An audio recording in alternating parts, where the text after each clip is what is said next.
जो आपके school, college या ऑफिस में था जिसका चाल-चलन थोड़ा अलग था, शौक थोड़े लड़कियों जैसे थे। अक्सर ऐसे लोगों को हम मीठा, छक्का, सिक्सर बोलकर साइड में हट जाते हैं। उनका हम एक ही बार मज़ाक उड़ाते हैं, लेकिन हम ये सोचना भूल जाते हैं कि एक-एक बार पूरा बैच, पूरा ऑफिस या पूरा स्कूल उनका मज़ाक उड़ाता है और वो कभी जवाब नहीं देते। अक्सर वो किनारे में मुँह झुकाकर ऐसे खड़े रहते हैं या चले जाते हैं। हम कभी समझ भी नहीं पाते कि वो कहना क्या चाहते हैं। और ये कहानी उनके जवाब के बारे में। मैं बताऊँगी कि वो क्या कहना चाहते हैं। ये कहानी ज़्यादा साल पुरानी नहीं है, कम से कम 10-15 साल ही होंगे और उस समय मेरा नाम देव हुआ करता था और मैं वही लड़का थी जिसका सब मज़ाक उड़ाते थे। घर पे मुझे डाँट पड़ती थी क्योंकि मेरे शौक थोड़े अलग थे और मैं बचपन से काफ़ी टैलेंटेड रही हूँ, मुझे कई चीज़ें करना पसंद था। स्पोर्ट्स हो या थिएटर हो, म्यूज़िक और डांसिंग तो बहुत ही ज़्यादा। लेकिन धीरे-धीरे मेरे हर शौक का इतना मज़ाक उड़ाया गया ना, मैंने अपने शौक पे गिव अप कर दिया। आई रिमेंबर जब मैं स्पोर्ट्स फील्ड पे जाती थी, तो वहाँ पे लड़के मेरा मज़ाक उड़ाते थे और वही नहीं, जब वो स्पोर्ट्स टीचर था, वो भी मेरा मज़ाक उड़ाता था। तो आप समझो एक बच्चा जिसको स्टूडेंट्स तंग कर रहे हैं और वो सोच रहा है कि यार मेरे साथ तो गलत हो रहा है, मेरे को टीचर की हेल्प माँगनी चाहिए। टीचर ही उसका मज़ाक उड़ा रही है। वो जो अकेलापन मैंने महसूस किया ना उस टाइम पे, never wanted to feel that again. मैंने स्पोर्ट्स पे गिव अप कर दिया। आई रिमेंबर डांस क्लास मेरी फेवरेट हुआ करती थी। हमारी एक मैडम थी Shankari madam, one of my favourite teachers. बहुत ध्यान रखती थी मेरा, बहुत प्यार से रखती थी। एंड आई रिमेंबर उनकी क्लास में मुझे डांस करना कितना अच्छा लगता था, बट उसमें भी मेरे शौक और प्रेफ़रेंसेस थोड़े लहराने वाले लड़कियों जैसे। और स्टेज पे तो तालियाँ बज जाती थी, लेकिन स्टेज से उतरने के बाद क्लास के लड़कों के जो ताने सुनने पड़ते थे ना, मैं नहीं सुन सकती थी। मैंने डांस करना भी छोड़ दिया। घर पे मेरे को जैसे रहना पसंद था, उसके भी लोग ज़्यादा फ़ैन नहीं थे। मुझे बहनों में उठना-बैठना ज़्यादा पसंद था और बचपन में सब चलता था। अगर छोटा बच्चा थोड़ी अलग हरकतें कर रहा है ना, तो बचपना समझ के छोड़ दिया जाता है। लेकिन एक एज आती है जब लड़के-लड़कियों में फ़र्क दिखने लग जाता है और दूसरे भी आपसे एक्सपेक्ट करते हैं कि आप अब एक लड़के की तरह एक्ट करें, थोड़ा चौड़ के चलें, आवाज़ में थोड़ा भारीपन लाएँ और ये इतराना, शौक ये सब छोड़ दें। वो एज मेरे लिए बहुत डिफ़िकल्ट थी। जब मुझे वो चीज़ें करने को बोला जा रहा था, जो मेरे पसंद की थी ही नहीं। मैं कभी समझ नहीं पाई कि मुझे ऐसा क्यों करने को किया जा रहा है, क्योंकि मेरी अंदर से जो फ़ीलिंग थी, मैंने अपने आप को कभी एक आदमी या लड़का महसूस ही नहीं किया। मैं बचपन से अपने आप को एक लड़की या औरत के रूप में ही देखती थी और फिर जब बाहर वाले लोगों से मुझ पे ये दबाव आया कि मैं उससे अलग हटकर एक ज़िंदगी जिऊँ, तो वो मेरे लिए बहुत मुश्किल हो गया।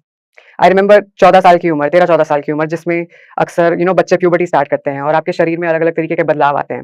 वो टाइम बहुत ज़्यादा मुश्किल था मेरे लिए, जैसा कि कई ट्रांसजेंडर लोगों के लिए होता है। क्योंकि उस समय में मेरा शरीर एक ऐसे तरीके से डेवलप करने लग गया, जो मुझे नेचुरल या राइट नहीं फ़ील हो रहा था।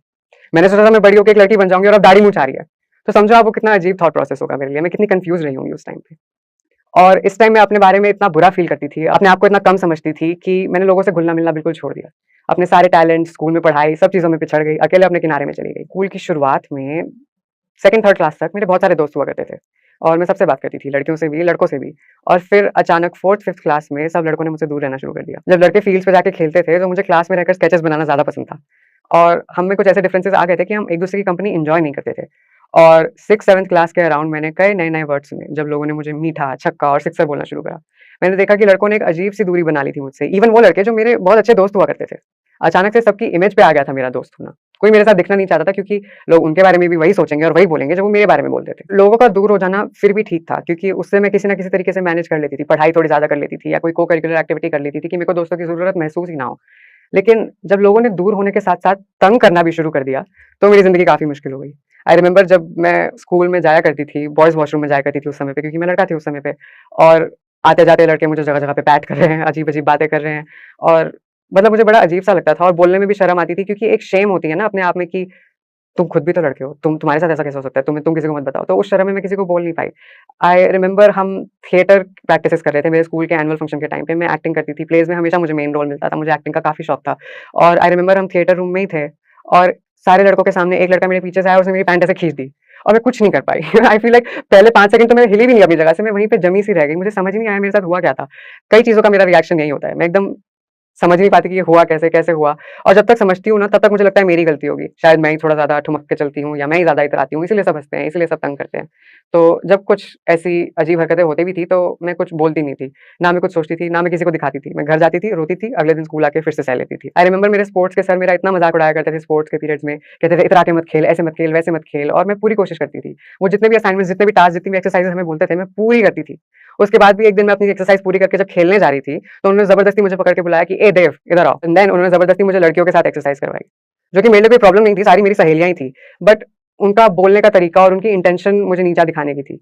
एंड आई रिमेंबर उसके बाद क्लास के लड़के मेरा कितना मज़ाक उड़ाया था उन्होंने, कितना हँसे थे मुझ पे क्योंकि मैंने लड़कियों के साथ एक्सरसाइज़ की। और ये बहुत ही गलत चीज़ है एक बच्चे के साथ होने के लिए, क्योंकि टीचर जो है वो बच्चों का सपोर्ट होनी चाहिए। जब बच्चे को कोई प्रॉब्लम आ रही है, तो वो टीचर के पास ही तो जाएगा। अब यहाँ जब टीचर्स ही प्रॉब्लम बनने को रेडी है, तो मैं कहाँ जाती? मैंने बहुत टाइम तक चुप्पी साध के ये टाइम निकालना चाहा कि शायद समय के साथ सब ठीक हो जाएगा, लेकिन एक पॉइंट आया जब मेरी लाइफ़ का हर एस्पेक्ट ही सर्वाइव नहीं कर पा रहा है। ना मेरा कोई टैलेंट बचा, ना मेरे कोई शौक बचे, ना मेरे कोई दोस्त बचे। जब फाइनली मैं एकदम टूटने की स्टेज पे आ गई, तब मैंने मेरी मम्मी को बैठ के बताया कि मम्मी एक प्रॉब्लम है। मेरी मम्मी ने पूछा क्या? तो मैं बोल नहीं पाई। मैंने मम्मी को जाके बस बोला कि मम्मी मुझे लड़कियाँ नहीं पसंद। फिर मेरी मम्मी ने एक्चुअली बोला कि देव बेटा तुम कह रहे हो तुम गे हो? मैं डर गई और मैंने सोचा कि इसी को हाँ बोल देती हूँ, क्योंकि पूरी बात बताई तो शायद हार्ट अटैक ही ना आ जाए। तो मैंने बोला हाँ। और मम्मी ने मुझे थोड़ा दिलासा दिया कि कोई बात नहीं, आजकल बहुत लोगों को ऐसी प्रॉब्लम हो जाती है और हम इसको बड़े अच्छे से ठीक कर लेंगे। फिर मेरी फैमिली ने उसे ठीक करने की कोशिश की। हम जगह-जगह डॉक्टर्स के पास भागे, फिजिशियंस के पास भागे, जो फॉर सम रीज़न साइकोलॉजिस्ट बने पड़े थे। आई रिमेंबर एक फैमिली डॉक्टर था, फिजिशियन था, लेकिन वो मुझे बैठ के मेरी काउंसलिंग कर रहे थे। कह रहे थे कि बेटा मम्मी-पापा को बहुत बुरा लग रहा है, मम्मी-पापा को आपको ऐसे नहीं देखना है। और मैं देख रही थी कि ये डॉक्टर मुझे ऐसे क्यों बोल रहा है? जितनी भी स्टडीज़ मैं जानती थी, जितने भी रिसोर्सेज़ मैंने देखे थे, ये चीज़ तो गलत है ही नहीं। आई रिमेंबर कई बार डॉक्टर्स मेरी फिजिकल एग्जामिनेशन भी करते थे, for no reason at all. I remember एक बार एक डॉक्टर मेरे जेनिटल्स का वेट चेक कर रहे थे to see if everything was normal. और अक्सर लोग गुस्सा होते हैं जब मैं ये कहानी बताती हूँ, क्योंकि उन्हें लगता है कि मैं डॉक्टर्स को बदनाम करना चाहती हूँ या इस प्रोफेशन को बदनाम करना चाहती हूँ। बट प्रॉब्लम ये नहीं है कि डॉक्टर टेस्ट कर रहे थे। प्रॉब्लम ये है कि डॉक्टर्स ऐसे टेस्ट कर रहे थे जिनकी ज़रूरत ही नहीं थी। और इसमें उनकी गलती नहीं, इसमें मेडिकल टैक्स की गलती है। हमें तो मेडिकल टैक्स से ही मिटा दिया गया है। फिर एक डॉक्टर थे जिन्होंने हमें बताया कि ये एक्चुअली कोई शारीरिक बीमारी नहीं है। आप एक साइकोलॉजिस्ट के पास जाइए, काउंसलिंग लीजिए और एक परिवार के तौर पे आपस में मिलके इस पे काम करिए। फिर मैं एक साइकोलॉजिस्ट के पास गई, कई सेशंस लिए और धीरे-धीरे जैसे मैंने उनको बातें बताई, हमें पता चला कि ये सिर्फ़ लैंगिकता नहीं बल्कि जेंडर के बारे में है। Not just sexuality but gender. क्योंकि जब मैंने उन्हें बताया कि बचपन से मेरी फीलिंग्स एक लड़की जैसी थी और मैं एक्चुअली अपने शरीर के साथ एक नहीं फ़ील करती हूँ। मुझे लगता है यहाँ पे एक और चीज़ है और यहाँ पे कुछ और चीज़ है। तो उस मिसमैच को फाइनली एक डॉक्टर ने जेंडर डिस्फोरिया का नाम दिया। और अक्सर लोग सोचते हैं कि जब उन्हें कोई डायग्नोसिस मिलेगा तो उनका दिल टूटेगा, उनको बुरा लगेगा। बट मेरे लिए मेरा डायग्नोसिस मिलना ही बहुत बड़ा रिलीफ़ था। क्योंकि फाइनली मुझे ऐसा लग रहा था कि मेरे साथ जो एक चीज़ हो रही है, उसका कुछ नाम है। ये एक रिकॉर्डेड, रजिस्टर्ड, नॉर्मल चीज़ है। मैं पागल नहीं हूँ, मैं दुनिया से अलग नहीं हूँ। बस दुनिया को हमारे बारे में बताया नहीं जा रहा है। इस डायग्नोसिस के बाद मेरे पेरेंट्स पे ऑब्वियसली बहुत बुरा असर पड़ा, क्योंकि मैं उनका इकलौता और पहला बेटा थी। तो हर किसी के बहुत बड़े-बड़े सपने होते हैं। आई फ़ील लाइक जब भी कोई इंसान ज़िंदगी में कोई भी चीज़ शुरू करता है, तो हम उसके बारे में बहुत सपने देखते हैं और उन्होंने भी मेरे को लेकर कई सपने देखे थे, जो टूटे नहीं तो कम से कम बदल चुके थे।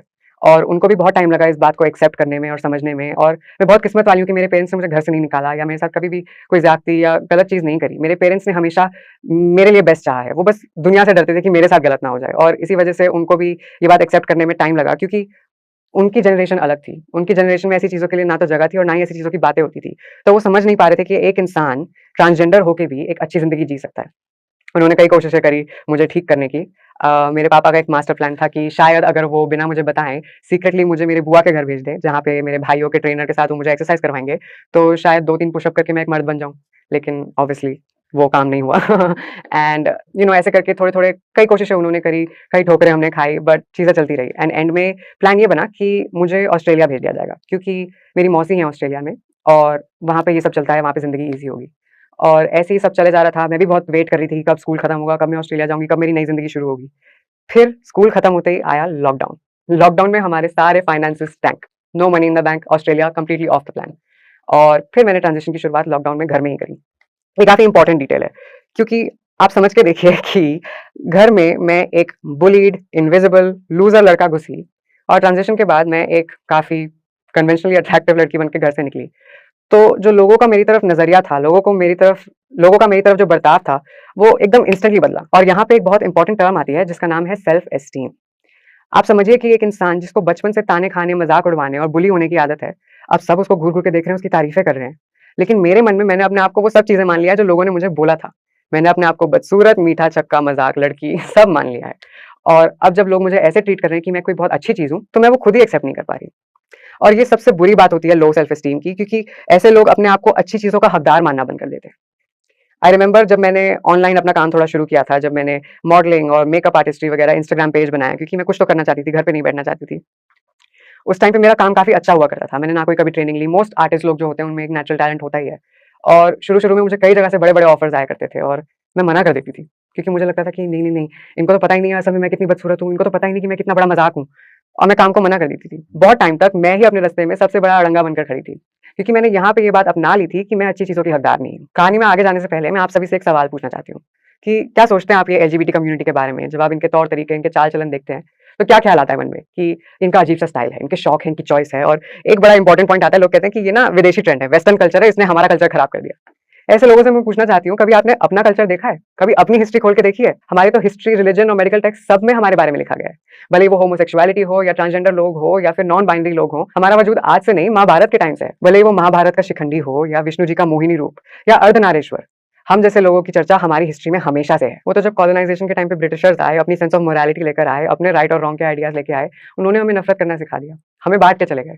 और जबकि उनके अपने कॉन्स्टिट्यूशंस में एलजीबीटी लोगों को कितने टाइम से जगह दे रखी है। लेकिन यहाँ से एक बात सीखना बहुत जरूरी है कि नफरत हमेशा सिखाई जाती है, भले वो इंडियन लोगों की एलजीबीटी कम्युनिटी की तरफ हो या स्कूल के बच्चों की मेरी तरफ हो। कोई भी बच्चा उठ के किसी को तंग करने के बारे में अपने आप नहीं सोचता। ये या तो उसने टीवी से या अपने आसपास के बड़ों से या अपने आसपास के दूसरे दोस्तों से सुना होता है। क्योंकि नफरत सिखाई जाती है, नफरत नेचुरल नहीं है। जब ये बात मैंने समझी तो मैंने खुद से नफरत करना भी छोड़ दिया। मैं समझी कि अगर लोग मुझे किसी अलग नजरिए से देख रहे हैं या मुझे गाली दे रहे हैं या अजीब-अजीब नाम से पुकार रहे हैं, तो उसमें मेरी कोई गलती नहीं है। उन्होंने जो सीखा है वो मुझे वही बुला रहे हैं। उनके हिसाब से जो सही है वो मुझे वैसे ही देख रहे हैं। और उनके सोचने के तरीके को, उनकी धारणाओं को अपने आप पे हावी होने देना मेरी बहुत बड़ी गलती थी। और फिर मैंने उस गलती को सुधारने की कोशिश करी। और जिस दिन मैंने लोगों के तानों को साइड में रखकर सचमुच अपनी खूबी और अपनी अहमियत को पहचाना, उस दिन से मेरी लाइफ ऐसे बदल गई। मैंने अपनी वो सारी हॉबीज़ को दोबारा करना शुरू किया जो एक टाइम पे मैंने डर के या शर्म से गिव अप कर दी थी। मैंने मेकअप करना शुरू किया, मैंने डांस करना शुरू किया, मैंने अपने पसंद के कपड़े पहने और आज मैं उन्हीं सब फ़ील्ड्स में एक करियर बना रही हूँ as a successful model. Sports से और एक्सरसाइज़ और फिटनेस से डरने वाली लड़की अब बहुत जल्द एक फिटनेस कॉम्पिटिशन की जज बनने वाली है। 18 साल की उम्र में मैं ज़िवा में इंडिया के सबसे बड़े इंटीमेट वेयर ब्रांड की first face of transgender experience बनी।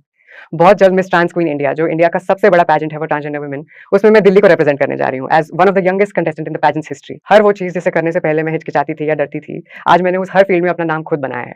और सिर्फ इसलिए क्योंकि मेरा अपने आप में जो विश्वास जागा ना, वो इतना स्ट्रॉन्ग था कि मैंने पीछे मुड़ के नहीं देखा। जब जोश टॉक की टीम ने मुझे एक्चुअली अप्रोच किया था कि वो मेरी स्टोरी कवर करना चाहते हैं और उन्होंने मुझसे पहला सवाल पूछा था कि आपको हमारी सारी स्टोरीज़ में से सबसे ज़्यादा स्टोरी कौन-सी पसंद है और क्यों? तो मैंने उन्हें जवाब दिया था कि मुझे लक्ष्मी नारायण त्रिपाठी जी की स्टोरी बहुत पसंद है, क्योंकि उनकी स्टोरी एक ऐसी स्टोरी है जिससे मैं बहुत ज़्यादा रिलेट कर पाती हूँ, क्योंकि मैं भी उन्हीं की तरह काफ़ी दब-दब के, छुप-छुप के रही हूँ और फिर मैंने अपनी अंदर की औरत को पहचाना और अपने आप को निखारना चाहा। एंड आई स्टिल रिमेंबर उनका एक इतना प्यारा कोट है जो वो हर जगह कहती हैं कि good girls may go to heaven but bad girls go everywhere. और उस कोट ने मेरी ज़िंदगी बदल दी थी। और उस टाइम में अपने इंस्पिरेशन को वहाँ देखना और कुछ ही साल बाद अब उसी स्टेज पे आकर अपनी टॉक देना, इतनी बड़ी बात है मेरे लिए। और मैं सोचती हूँ शायद अगर 1 साल पहले ये कॉल आई होती, तो उस शर्मीली अला ने ये ऑप्शन को मना कर दिया होता। But thanks to talks like this, जिन्होंने मुझे कॉन्फिडेंस दिया, मुझे मेरे जैसे लोगों के बारे में पता चला। Now I am a completely different person. कई बार लोग ना मुझे चुप कराना चाहते हैं जब मैं ट्रांसजेंडर लोगों की या एलजीबीटी कम्युनिटी की स्ट्रगल्स हाइलाइट करना चाहती हूँ। कहते हैं कि इतनी सारी गवर्नमेंट पॉलिसीज़ हैं जो तुम लोगों के फेवर में हैं, तुम जगह-जगह जॉब्स ले सकते हो, काम कर सकते हो, पढ़ाई करो, लिखाई करो, तुम खुद ही भीख माँग रहे हो, इसलिए तुम्हारी कम्युनिटी का कुछ नहीं हो रहा। तो मैं ऐसे लोगों को बताना चाहूँ कि जब मैं अपना आधार चेंज करवाने गई थी ना, अपनी डिटेल्स को मेल से फीमेल और अपना नाम चेंज करवाने गई थी, मेरे पेरेंट्स ने बैठ के मेरे साथ पूरी आधार की वेबसाइट रट ली और हम पूरा प्रोसीजर लर्न करके आधार ऑफिस में गए। और वहाँ पे जो बैठे थे सर जी, उन्होंने मुझे देख के बोला कि ये तो होता ही नहीं। फिर मैंने बोला होता है? नहीं, नहीं होता है, आप अपनी वेबसाइट चेक करो, ये तो बिल्कुल कॉमन प्रोसेस है, आप कर दो। कहते नहीं होता। फिर हम थोड़ा आगे पीछे चले, होता है, नहीं होता, होता है, नहीं होता। फिर सर जी सीधी बात पे आए, कहते कि हाँ, होता तो है लेकिन मैं नहीं करूँगा, मेरे पे क्वेश्चन उठ जाएगा। कितनी बार मैं कॉलेजेस में जाती हूँ स्पीचेस देने, जज बनकर, लेकिन मैं कॉलेज में आज तक स्टूडेंट बनकर नहीं जा पाई। क्योंकि मेरे 10th और 12th का सर्टिफिकेट चेंज करना इतना कॉम्प्लिकेटेड प्रोसेस है, स्कूल से सीबीएसई ऑफिस के चक्कर और फिर वापस और फिर बीच में कोई ना कोई अड़ंगा आ ही जा रहा है। मैं कैपेबल एंड वर्दी हूँ एक एजुकेशन के लिए, एक करियर के लिए, लेकिन मैं एक तरीके से उन गोल्स को अचीव नहीं कर पा रही हूँ क्योंकि मेरा रास्ता इतना कठिन बना दिया गया है। और इसीलिए इन चीज़ों के बारे में बात करना और ज़रूरी है, क्योंकि मैं अकेली नहीं हूँ जिसमें इतना टैलेंट, कैपेबिलिटी या सुंदरता है। मेरे जैसी बहुत लड़कियाँ हैं, लेकिन उनकी किस्मत में रेड लाइट्स पे रहना लिखा है, उनकी किस्मत में ब्रॉथल्स में रहना लिखा है। मैं किस्मत वाली थी कि मेरे पेरेंट्स मेरे साथ थे और मैं जो कर रही हूँ वो मैं कर पाई।